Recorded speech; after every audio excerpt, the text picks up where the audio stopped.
This is a Sports Catastrophe production. Hey there, hi there, ho there, it's Jeff Cutastrophe. Welcome me to another Sports Catastrophe Birthday Boy. Now, normally, I do a birthday boy with someone who's still living and all that because it makes it easier to say the age and all that. And I was going to do a certain soccer player, but because I have this stupid rule that I try my best to not do the same sport back-to-back days for birthday boy slash girl, make it a little more flavor, then I can't do that present. Now, normally, I have done it in the past. If there is no person of any other sport that could make things happen. But because this guy, as you see right there, an icon in Dallas Cowboys history, being one of the big boys, like he was the original president slash GM of the Dallas Cowboys, I gotta give this guy a break. He was born on June 20th, 1920 and died in 2003, but he lived 83 years. He was known as Tex Schramm.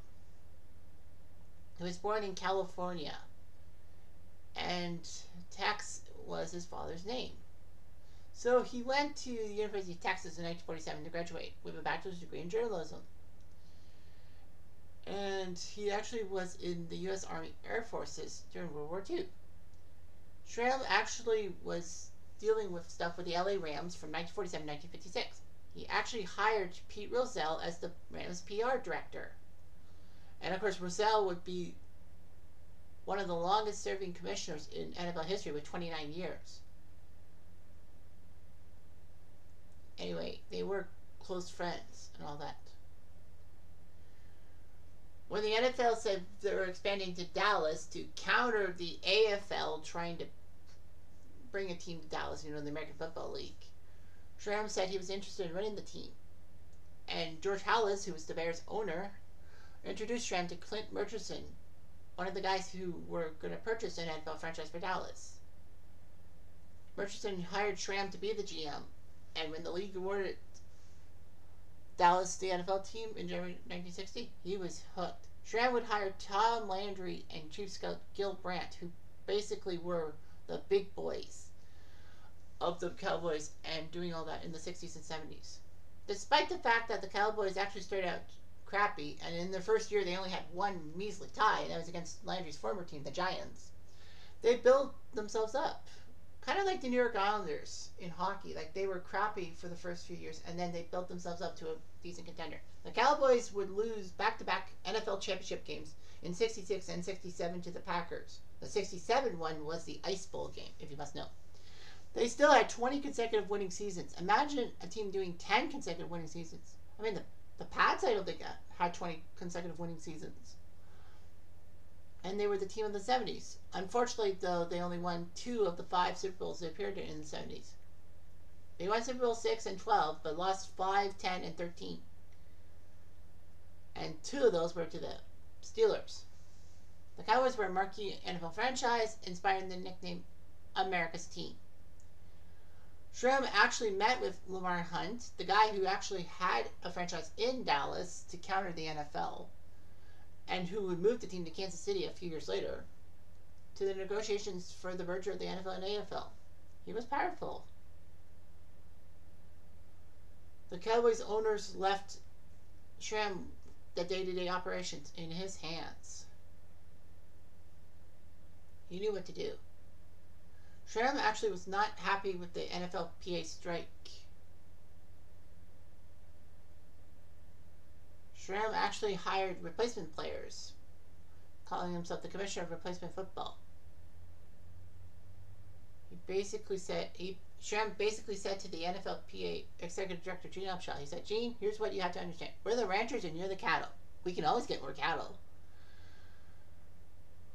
And he actually convinced regular players of the Cowboys to cross the picket line at the cost of splitting his team, if you will. He would use contract clauses as threats to revoke millions of dollars for players not to return to work. 21 Cowboys broke the strike across the picket line. The Cowboys went 2-1. Unfortunately, that one loss was a huge one, as Washington, with, what is his name, Tony Robinson, and quarterback, actually did it.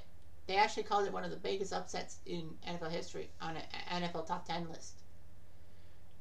Unfortunately, the Cowboys would go 8-35 over the next 2.5 years, and people wonder if that strike ruined his team, possibly. Innovations were huge. Schramm actually had a number of changes in innovations to modernize the NFL.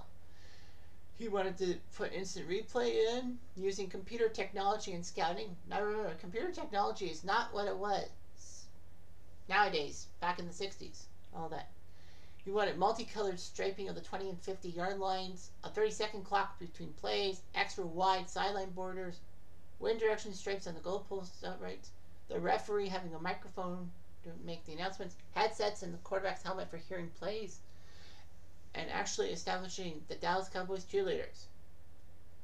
He would actually lead the competition committee in many real changes, such as using overtime in the regular season. That hadn't happened before 1974. Putting the time on the scoreboard, moving the goalpost from the front of the end zone to the back, meaning that it would be 10 extra yards for field goal tries, and Tom Dempsey's 63-yard field goal would have definitely been 10 yards short if he did all that. And protecting quarterbacks with the in the grass rule. In fact, his comprehensive scouting stuff led to the NFL doing a scouting combine in Indianapolis every year. He was very instrumental. Schramm was still with the Cowboys when Jerry Jones bought the team and became owner, hired Jimmy Johnson as head coach, effectively getting rid of Tom Landry, the only coach in Dallas Cowboys history. Schramm would actually become the president of the World League of American Football, that stupid league that was trying to set teams in Europe and North America to play football. Yeah, spring schedule, of course. Canada had a team. Montreal Machine had a team in that one. Anyway, Schramm was inducted to the Pro Football of him in 1991. And unfortunately, because of the strange relationship with Jerry Jones, his Ring of Honor stuff for the Cowboys took a long time. Schramm actually created the Ring of Honor, but Jerry Jones took that over. In 2003, Jones said that Schramm would be inducted into the ring. Schramm spoke at the announcement press conference, but then died a few months later, and was inducted in posthumously. Schramm married his high school sweetheart, who died in 2002, before him, having 3 daughters. But I mean, Tex Schramm was an icon. And without him, I think the Dallas Cowboys might not have survived. I mean, I know lots of Cowboy fans like Bill, but I mean, Dallas did what they had to do. And Tex Schramm built the team up. Yes, Tom Landry was the head coach and was around for 28 years. But Tex Schramm was the guy behind the scenes. He helped mold the Cowboys from also Rams all the way to Super Bowl glories and becoming the team of the 70s. I mean, yeah, Pittsburgh won 4 Super Bowls during the 70s. But I mean, this guy built Dallas. Without him, the Cowboys would not be as effective in the old days. And they would definitely call the Pittsburgh Steelers America's team and not the Steel Curtain. Although they probably would have given the New England Patriots the America's team. Not because of how good they are nowadays, but because, Patriots. USA. Think about it. Anyway, I'm Jeff Diamond. I do.